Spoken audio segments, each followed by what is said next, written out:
Hey guys, there's two teams I'm going to be following here through the NBA playoffs, okay?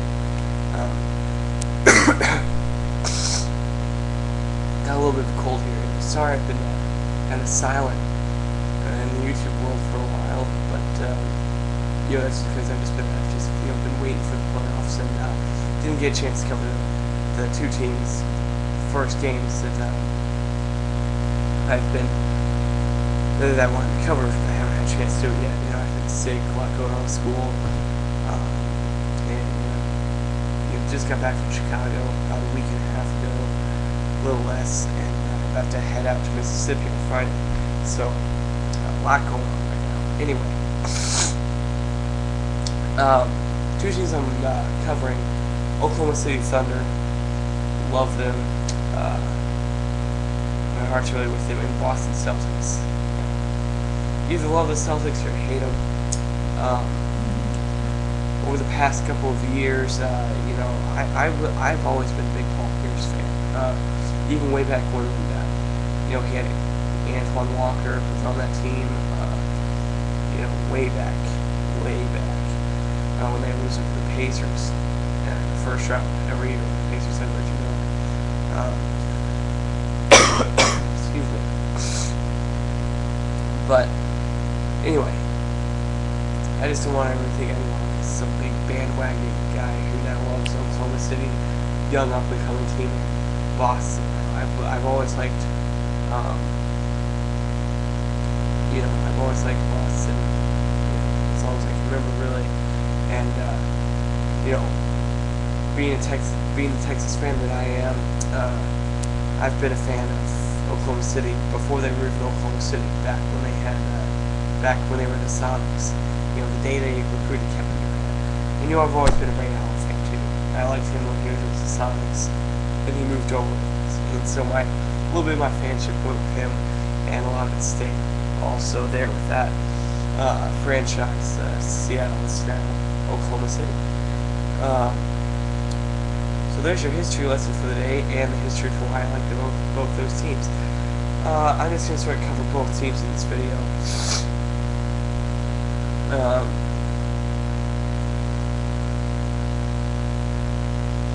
But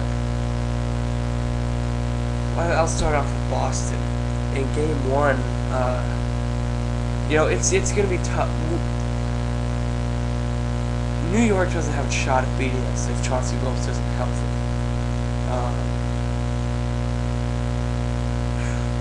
There's just no way. He's the veteran leadership of that team. He's the brains of the organization there, really. He's a very,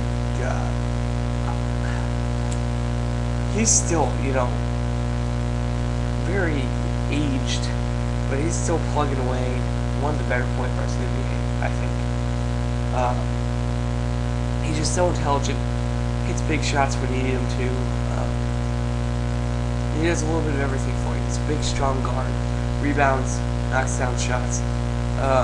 You can't replace a guy like him, especially not with Tony Douglas, a young guy. But there's no way without Chauncey Billups that they're going to beat us. Now, he may be back in the next game, we don't know for sure. But there's just not quite enough there. You look, at Chauncey Billups, Amari Stoudemire, Carmelo Anthony. That's a great group of guys to have. But outside of that, who is there really? Lonnie Torrey off-field, he's a rebounder. That's about it. You got Landry Fields, who really he's a 6'7" spot-up shooter. That's about all he does. You've got really no bench. Think about it. Sean Williams. He's an athlete from Memphis, but he was one of those classic Cal Perry one-and-dones, and he hasn't developed into anything in the NBA because he shouldn't have gone one-and-done. And then you've got Bill Walker, spot-up shooter. You can only have so many spot-up shooters off your bench. And there's just not a whole lot off that bench. that's worthless. Tony Douglas is a decent backup point guard, I suppose, but right now he's playing starter. And of course, tonight you had Amari get injured, and so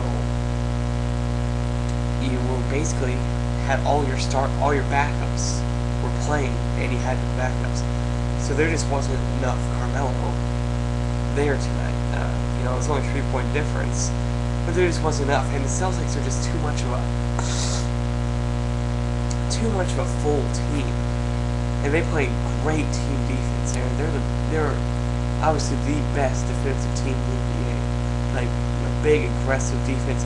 No one knew Ray Allen had that kind of defense in him that he showed last year in the NBA Finals against Kobe Bryant.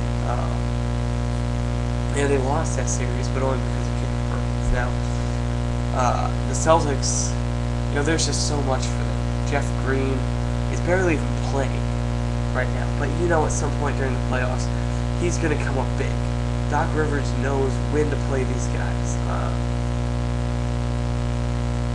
And so, these two games haven't been extremely high scoring. Tonight got up there decent scoring numbers, but the first game in the 80s, that's perfect. That's right where Boston wants it. Because that means their defense is playing perfectly, and it means their offense can be smooth and slow,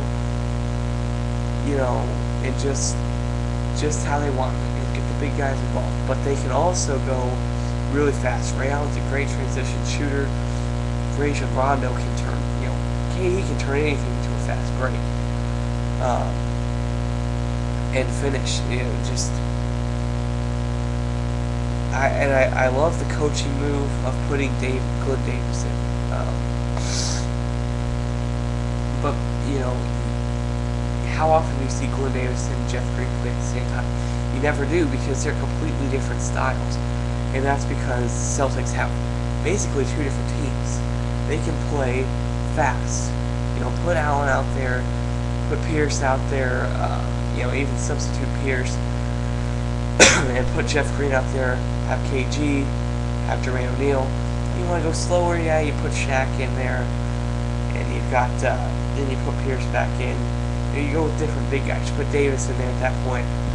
Two different teams, and Doc Rivers knows when to play the guys, how to play them, he's just, I didn't think a whole lot of him before the Big Three got there. And then he won the championship, and I was sort of thinking, yeah, well, he got three of the best players in the NBA to win the championship, big whoop. But over the past couple of years, what he's done with this team, when KG was injured one year, took the Orlando Magic to 7 games, he's developed some of these players the way he has. He's developed Rondo into easily one of the best point guards in the NBA. He's developed an overweight, out of shape, undersized nobody, Glenn Baby Davis, into a very, very talented power forward. And I just have the utmost respect for him. That being said, let's move on to the Oklahoma City Thunder.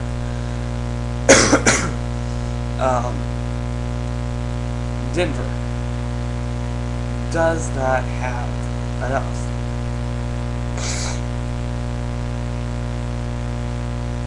You look at Denver's roster.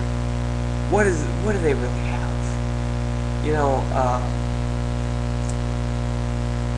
I'm not impressed with it. They've got some guys, big guys that, they've got a good amount of big guys, sure, but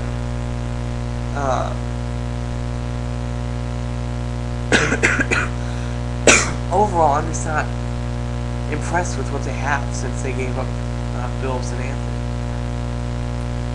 They've got Wilson Chandler. He's a solid scorer, but they don't have any one guy who every night is going to bring it. Night in, night out, he's going to bring offense. I don't see that. I don't see that from Denver. And in the NBA, that's what you need. You need a guy who night in and night out is going to bring it. They've got guys who can put up big numbers. Wilson Chandler can score big. J.R. Smith can score big. But they just, they just don't have that one Anthony type of guy that you need if you're going to be a major threat in the NBA. Ty Lawson, he's a good point guard, but he's sort of a control point guard. He's going to go out there and he's going to control the offense. He's going to, he's going to slow things down and speed them up when he needs. He might get 10 points and 5 assists, but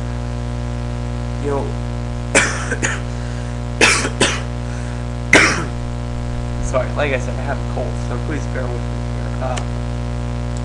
But in the NBA, look at all the best teams. You need a point guard who's going to take a game over. Jason Kidd is going to take a game over, and at any moment. Russell Westbrook, don't want to get too much on my own teams, but Russell Westbrook, Rajon Rondo, Chauncey Billups, Darren Williams. I'm not a big fan of Darren Williams, but I'll throw him in there anyway. Chris Paul, we saw him. You need that guy. The only exception is the Lakers. Derek Fisher, and even Derek Fisher. I've seen Derek Fisher take some games over. We all have, hit the big shots here and there.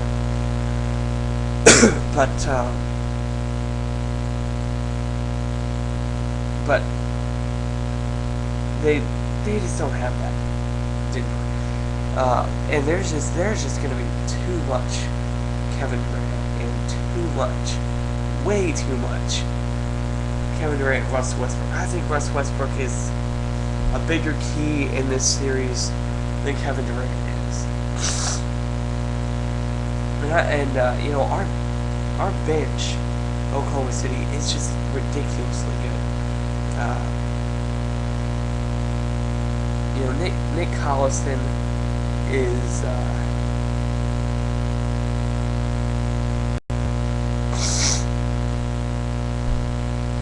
he's just a horse on the boards, big time rebounder. I thought the addition of Nazir Muhammad was pretty good because we struggled last year in the playoffs against the Lakers, just getting size out there on the court, guys to compete with Lamar Odom, Gasol, and Bynum. So we struggled with that at times. But that's why I felt like it was such a good addition to get Nazir Muhammad. And then, just get another body out there. A guy who can help rebound, a guy who can foul if needs to. Then Serge Ibaka, emerged this year. Very athletic, big guy.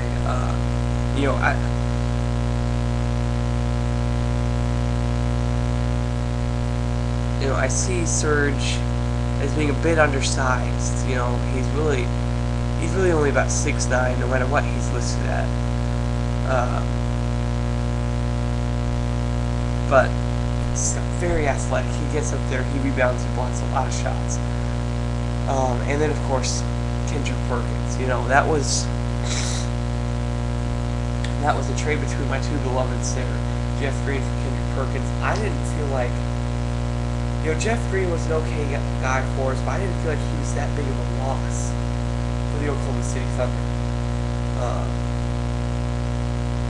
Because Kevin Durant is just such a good scorer, and whatever Jeff Green brought to the table for us could be easily made up for, off our bench with, good guys. We've got a lot of guys that play well. DeQuan Cook. Eric Maynard in Game 1 of this series played really well. And, of course, James Harden, who holds a special place in my heart. But there's just going to be way too much Russell Westbrook in this series.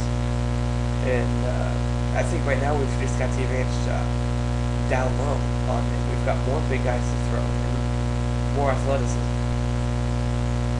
And we'll likely advance to the second round, and I think we'll probably win 1 or 2 here on the road, but we'll win the series in I think 5. But I think we're gonna go on into the second round, and we're gonna play Dallas. I guess I won't get into that right now, but I gotta go sleep.